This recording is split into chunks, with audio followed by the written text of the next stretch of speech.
Matthew 11, NLT, Jesus and John the Baptist. When Jesus had finished giving these instructions to his 12 disciples, he went out to teach and preach in towns throughout the region. John the Baptist, who was in prison, heard about all the things the Messiah was doing. So he sent his disciples to ask Jesus, "Are you the Messiah we've been expecting, or should we keep looking for someone else?"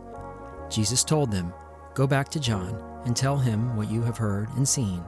The blind see, the lame walk, those with leprosy are cured, the deaf hear, the dead are raised to life, and the good news is being preached to the poor." And he added, "God blesses those who do not fall away because of me." As John's disciples were leaving, Jesus began talking about him to the crowds. "What kind of man did you go into the wilderness to see? Was he a weak reed, swayed by every breath of wind? Or were you expecting to see a man dressed in expensive clothes? No, people with expensive clothes live in palaces. Were you looking for a prophet? Yes, and he is more than a prophet. John is the man to whom the scriptures refer when they say, 'Look, I am sending my messenger ahead of you, and he will prepare your way before you.' I tell you the truth, of all who have ever lived, none is greater than John the Baptist. Yet even the least person in the kingdom of heaven is greater than he is. And from the time John the Baptist began preaching until now, the kingdom of heaven has been forcefully advancing, and violent people are attacking it. For before John came, all the prophets in the law of Moses looked forward to this present time. And if you are willing to accept what I say, he is Elijah, the one the prophet said would come. Anyone with ears to hear should listen and understand. To what can I compare this generation?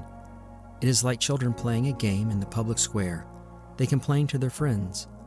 'We played wedding songs, and you didn't dance. So we played funeral songs, and you didn't mourn.' For John didn't spend his time eating and drinking, and you say he's possessed by a demon. The Son of Man, on the other hand, feasts and drinks, and you say he is a glutton and a drunkard, and a friend of tax collectors and of other sinners. But wisdom is shown to be right by its results." Judgment for the unbelievers. Then Jesus began to denounce the towns where he had done so many of his miracles, because they hadn't repented of their sins and turned to God. "What sorrow awaits you, Chorazin and Bethsaida? For if the miracles I did in you had been done in the wicked Tyre and Sidon, the people there would have repented of their sins long ago, clothing themselves in burlap and throwing ashes on their heads to show their remorse. I tell you, Tyre and Sidon will be better off on Judgment Day than you. And you people of Capernaum, will you be honored in heaven? No, you will go down to the place of the dead. For if the miracles I did for you had been done in wicked Sodom, it would still be here today. I tell you, even Sodom will be better off on Judgment Day than you."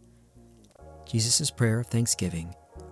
At that time, Jesus prayed this prayer, "O Father, Lord of heaven and earth, thank you for hiding these things from those who think themselves wise and clever, and for revealing them to the childlike.